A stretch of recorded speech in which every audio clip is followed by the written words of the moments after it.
عاشورہ محرم یا 10 محرم الحرام کو شادی، بیاہ یا خوشی کی تقریبات کرنے کے حوالے سے اسلامی اسکالرز کا مختلف موقف ہے۔ میں آپ کے سامنے ایک معتدل سی بات کروں گا تاکہ بات سمجھ میں آ جائے۔ اسلامی سال کے پہلے مہینے محرم الحرام کو سال کے 12 مہینوں میں خاص طرح کا امتیاز حاصل ہے، اور صحیح بخاری کی جو روایت ہم تک پہنچتی ہے اس کے مطابق رسول اللہ صلی اللہ علیہ وآلہ وسلم نے 4 مہینے حرمت والے قرار دیے ہیں، اور اسی طرح مسلم شریف کی جو روایت ہے اس میں نبی پاک صلی اللہ علیہ وآلہ وسلم نے اس ماہ مکرم میں روزے رکھنے کی بہت زیادہ فضیلت کا ذکر فرمایا ہے، بلکہ اللہ رب العزت نے بہت سارے کام وہ عاشورہ محرم کو کیے ہیں۔ اس اعتبار سے علماء کرام کا ایک گروہ یہ کہتا ہے کہ شریعت میں کوئی بھی کام جب تک اس کی ممانعت پر باقاعدہ طور پر دلیل واضح ممانعت نہ ہو، اتنی دیر تک وہ مباح ہوتا ہے اور جائز ہو جاتا ہے، اور مباح کام کو ناجائز قرار دینا کسی واضح ممانعت سے ہوتا ہے۔ لیکن اس مہینے میں یا اس کے علاوہ کسی اور مہینے میں شریعت نے کسی بھی قسم کی کوئی ممانعت نہیں رکھی، نہ کتاب و سنت میں، نہ اجماع امت میں، اور نہ ہی قیاس وغیرہ سے۔ لہٰذا یہ تو ہوا فتویٰ۔ اسی فتوے کی بنیاد پر علماء کرام کہتے ہیں کہ ماہ محرم کو منحوس نہیں کہنا چاہیے، بالکل نہیں کہنا چاہیے، 100% ایگریڈ۔ اسی طرح ایک اور دلیل دی جاتی ہے کہ ماہ محرم کوئی ماتم والا یا گریہ ازاری والا مہینہ نہیں ہے، بالکل ٹھیک ہے، ایگریڈ۔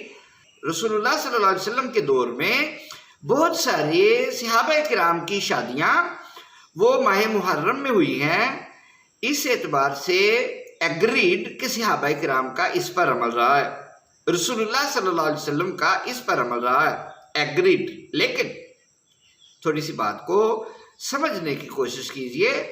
اس مہینے میں شہادت امام حسین علیہ السلام ہوئی، ایگریڈ کہ شہادت اللہ تعالیٰ کی طرف سے بہت بڑی نعمت ہے، ایگریڈ کہ اس پر رسول اللہ صلی اللہ علیہ وسلم نے تمنا کی، اس پر حضرت عمر فاروق رضی اللہ تعالیٰ عنہ دعا مانگا کرتے تھے۔ بخاری کی روایت ہے، خالد بن ولید رضی اللہ تعالیٰ عنہ، عمر فاروق رضی اللہ تعالیٰ عنہ، رسول اللہ صلی اللہ علیہ وآلہ وسلم، جن میں ان صحابہ کرام کے شہادت کے شوق کی بات کی جاتی ہے اور ان کی تمنا کی بات کی جاتی ہے۔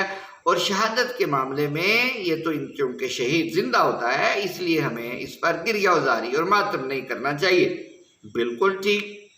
یہاں تک بات ٹھیک ہے، وہ ساری باتیں بھی ٹھیک ہیں کہ کس کی وفات کس مہینے میں ہوئی، کس کی شادی کس مہینے میں ہوئی، یہ ساری دلیلیں ٹھیک ہیں۔ ان تمام بنیادوں کی وجہ سے علماء کرام اگر یہ فتویٰ دیں کہ 10 محرم الحرام کو شادی کرنا بالکل جائز ہے، ایگریڈ کہ جائز ہے، کیونکہ شریعت رسول اللہ صلی اللہ علیہ وآلہ وسلم کے وقت میں مکمل ہو چکی تھی۔ یہ 10 محرم الحرام کا واقعہ چونکہ اس کے بعد آیا ہے، اس لیے آپ کیسے توقع کر سکتے ہیں کہ شریعت میں اس کے بارے میں کوئی حکم موجود ہوتا؟ چونکہ یہ واقعہ ہی بعد میں وقوع پذیر ہوا ہے تو شریعت پہلے مکمل ہو چکی ہے۔ اب بعد میں جو واقعہ پیش آیا ہے، دیکھنا یہ ہے کہ کیا ایسے واقعے کی بنیاد پر ہمیں 10 محرم الحرام کو یا یوم عاشور کو خوشیاں منانی چاہیے یا نہیں منانی چاہیے۔ اس کی شریعت کے اعتبار سے اگر دیکھا جائے تو بالکل کلیئر کٹ بات ہے کہ شریعت نے اس پر کوئی واضح حکم مرتب نہیں کیا، بلکہ شریعت نے اس عمل کو جائز اور مباح قرار دیا ہے۔ یہ ہو گیا فتویٰ۔ اب ایک دوسری نہج ہے جس کو غیرت کہتے ہیں، دوسری نہج ہے جس کو حمیت کہتے ہیں، دوسری نہج ہے جس کو جذبہ ایمانی کہتے ہیں، دوسری نہج ہے جس کو اہل بیت سے محبت کہتے ہیں، دوسری نہج ہے جس میں رسول اللہ صلی اللہ علیہ وسلم سے محبت کا ایک اظہار ہے، دوسری نہج ہے جس میں اس بات کو دیکھا جاتا ہے کہ شریعت میں تو مباح ہے، کسی بھی دن شادی کرنے کی ممانعت نہیں ہے، مگر بسا اوقات حالات و واقعات اور سماجی اور معاشرتی عوامل شادیوں کی تقریبات میں رکاوٹ ڈال دیتے ہیں۔ مثال کے طور پر ہماری مشرقی ثقافت میں عزیز و اقارب اور ہمسایوں وغیرہ کی غمی اور خوشی میں شمولیت کو سماجی قدر سمجھا جاتا ہے۔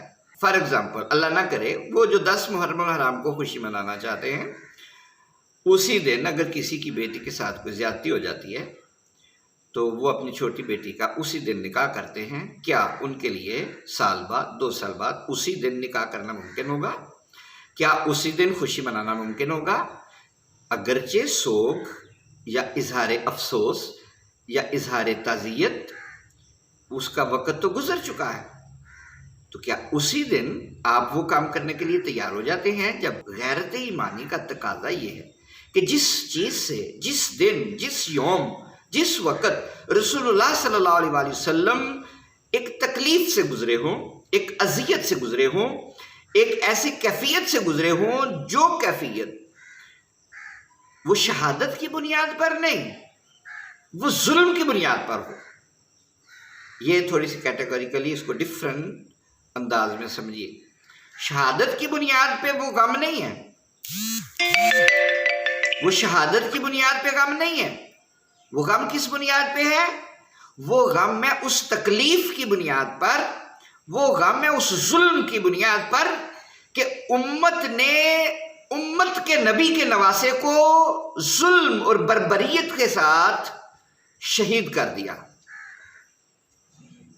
اس چیز میں یہ معاشرتی قدریں آ جاتی ہیں، یہ ایمانی قدریں آ جاتی ہیں۔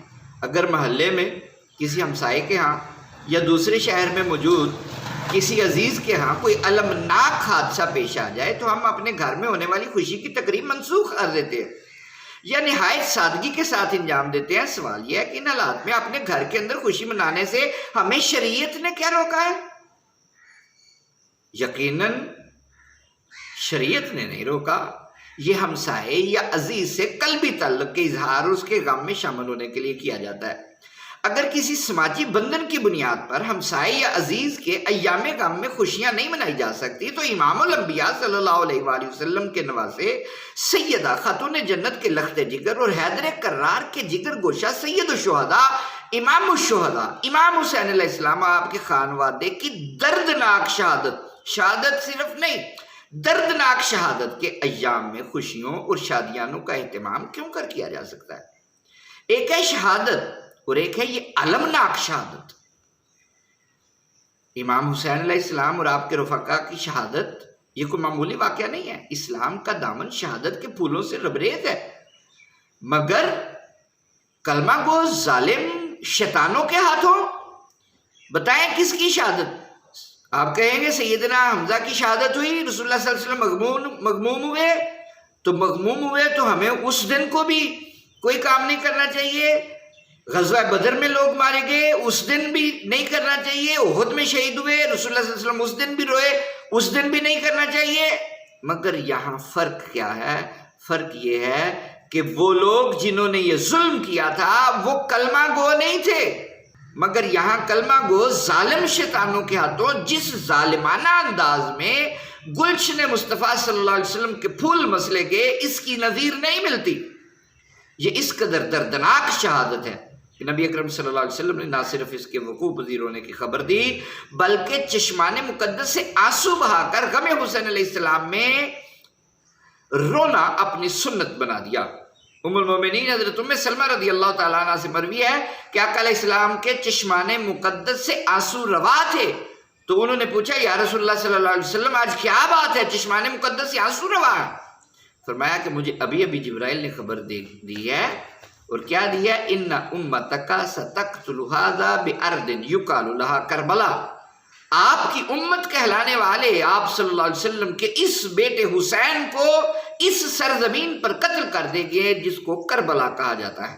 اگر کوئی شخص جان بوجھ کر خانوادہ رسالت کے شہداء پر ہونے والے مظالم پر خوشیاں مناتا ہے اور اسی لیے عشرہ محرم میں خوشیوں کی تقریبات کا انعقاد کرتا ہے تو یقیناً وہ روح مصطفیٰ کو ایذا دینے کا مرتکب ہے، اور میرا ایمان، میری غیرت، میری ایمانی جذبہ یہ کہتا ہے کہ وہ اپنا ایمان ضائع کر بیٹھا ہے اور اسے بروز قیامت رسول اللہ صلی اللہ علیہ وسلم کا سامنا کرنے کے لیے تیار رہنا چاہیے۔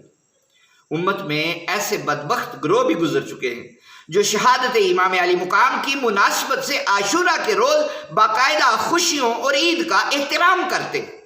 کچھ لوگوں نے آج کے دور میں یہ کام شروع کیا ہوا ہے۔ میں امام ابن کثیر سے روایت آپ کے سامنے سنانے لگا ہوں۔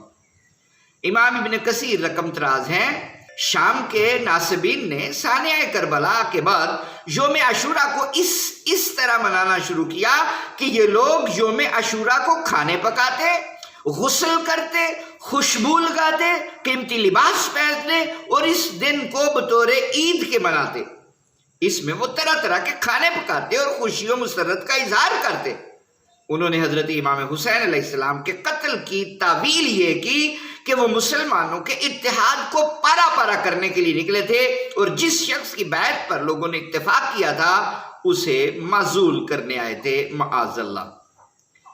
ابن کثیر خلاصہ کلام ان الفاظ میں کرتے ہیں، ہر مسلمان کو چاہیے کہ وہ آپ کی شہادت پر غمگین ہو۔ بلا شبہ آپ سادات مسلمین اور علماء صحابہ میں سے تھے اور رسول اللہ صلی اللہ علیہ وسلم کی اس بیٹی کے صاحبزادے ہیں جو آپ کی بیٹیوں میں سب سے افضل تھی۔ آپ عبادت گزار، دلیر اور سخی تھے۔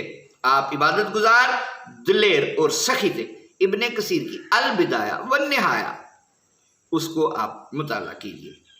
تو یہ ساری گفتگو کا محصل یہ ہے کہ غیرت ایمانی کا تقاضا یہ ہے کہ اس دن خوشی نہ منائی جائے، اور اگر جان بوجھ کر خوشی کا اہتمام کیا جائے اور اس واقعے کو غیر ضروری سمجھا جائے اور اس واقعے کو بے قدری کی نگاہ سے دیکھا جائے اور رسول اللہ صلی اللہ علیہ وآلہ وسلم کو جو اذیت پہنچی یہ نہ مانا جائے کہ آپ کو اذیت پہنچی ہے، تو اپنے ایمان کی حفاظت کرنے کی ضرورت ہے۔ فتویٰ وہی ہے جو میں نے عرض کر دیا، اور یہ غیرت ایمانی کا تقاضا ہے کہ اس دن ایسے فنکشنز کا انعقاد نہ کیا جائے۔ واللہ ورسولہ اعلم۔ السلام علیکم۔